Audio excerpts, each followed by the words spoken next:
नमस्कार, आप देख रहे हैं दृष्टि न्यूज। मैं हूं आपके साथ गुंजन। कृष्णा गौर का बयान। कोलकाता हाईकोर्ट ने पश्चिम बंगाल में 2010 के बाद बनाए गए सभी ओबीसी सर्टिफिकेट को निरस्त करने के आदेश दिए। मध्य प्रदेश शासन में मंत्री और ओबीसी का बड़ा चेहरा कृष्णा गौर ने कोलकाता हाईकोर्ट के इस फैसले का स्वागत करते हुए कहा कि पश्चिम बंगाल में ममता बनर्जी की सरकार ने मुस्लिम तुष्टीकरण की नीति अपनाते हुए गैर संवैधानिक तरीके से मुस्लिम समुदाय को ओबीसी सर्टिफिकेट जारी कर उन्हें लाभ पहुंचाया, जबकि ओबीसी में सिर्फ मुस्लिम ही नहीं बल्कि अन्य कई समाज भी आते हैं। लेकिन कांग्रेस और ममता बनर्जी की पार्टी के साथ साथ अन्य घटक दल भी मुस्लिम तुष्टीकरण की नीति करते हैं। लेकिन कोलकाता हाईकोर्ट का ये फैसला निश्चित पूर्व से ओबीसी वर्ग के विश्वास पर खड़ा उतरा है और पूरी भारतीय जनता पार्टी इस फैसले का स्वागत करती है। नमस्कार और सबका बहुत स्वागत है। आज की इस पत्रकार वार्ता में आज मैं आप सभी के समक्ष कल पश्चिम बंगाल में कलकत्ता हाईकोर्ट द्वारा दिए गए एक ऐतिहासिक निर्णय का स्वागत करने के लिए उपस्थित हुई हूं। कलकत्ता हाईकोर्ट का वह निर्णय विशुद्ध रूप से पश्चिम बंगाल की ओबीसी समाज के साथ न केवल न्याय है बल्कि ओबीसी वर्ग के अधिकारों के संरक्षण का एक बहुत बड़ा विश्वास भी है। आप सभी को मैं यह भी बताना चाहूंगी कि कलकत्ता हाईकोर्ट ने कल एक निर्णय दिया, जिस निर्णय के तहत 2010 के बाद जारी हुए सभी ओबीसी सर्टिफिकेट को निरस्त किया जा रहा है।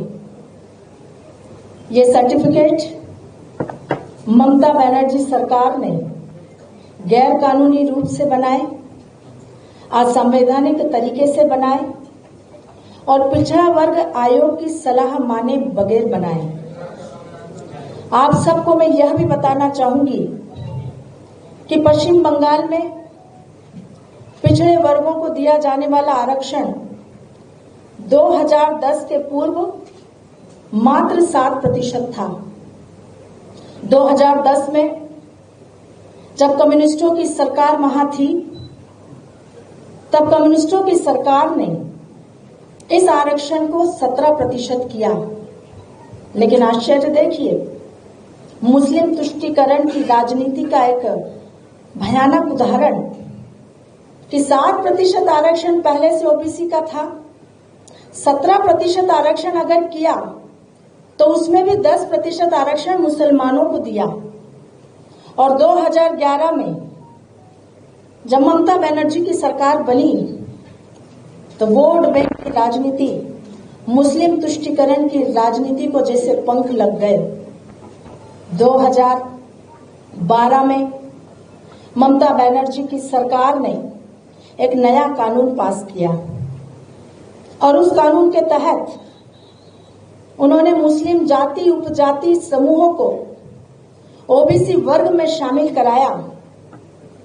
एनसीबीसी जो हमारा राष्ट्रीय पिछड़ा वर्ग आयोग है, उसके तहत 1993 से 180 जातियां जो पिछड़े वर्ग की थी वो पश्चिम बंगाल में आरक्षण के दायरे के लिए निर्धारित थी।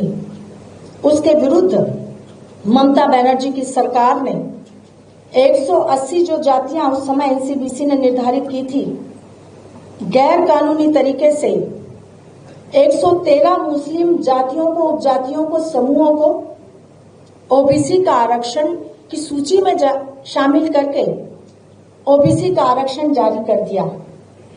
और उसके बाद सिर्फ जारी ही नहीं किया, सूची में शामिल ही नहीं किया, बल्कि पश्चिम बंगाल में 118 मुस्लिम जातियां, उपजातियां और समूहों को ओबीसी का आरक्षण छीनकर आरक्षण देना मुस्लिमों को, उस प्रक्रिया को प्रारंभ कर दिया, जिसके तहत देखते ही देखते पूरे पश्चिम बंगाल में राज्य सरकार की सरकारी नौकरियों में बड़ी संख्या में मुस्लिम वर्गों की नियुक्तियां होने लगी।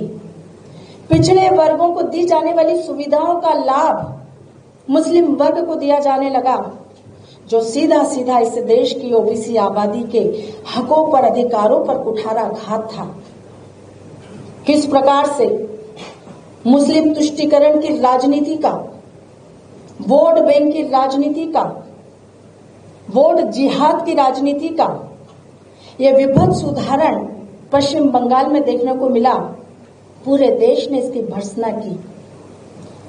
ममता बनर्जी सरकार के इस फैसले के विरुद्ध जब एनसीबीसी ने पश्चिम बंगाल सरकार को बार बार इस बात के नोटिस भेजे कि किस आधार पर आपने 118 मुस्लिमों की जाति, उपजाति और समूहों को ओबीसी की सूची में शामिल किया, तो ममता बनर्जी की सरकार ने कोई जवाब नहीं दिया, क्योंकि वो जवाब देने लायक थी ही नहीं। उन्होंने गैर कानूनी तरीके से, असंवैधानिक तरीके से 118 मुस्लिमों की जातियों को ओबीसी की सूची में शामिल करने का काम किया था।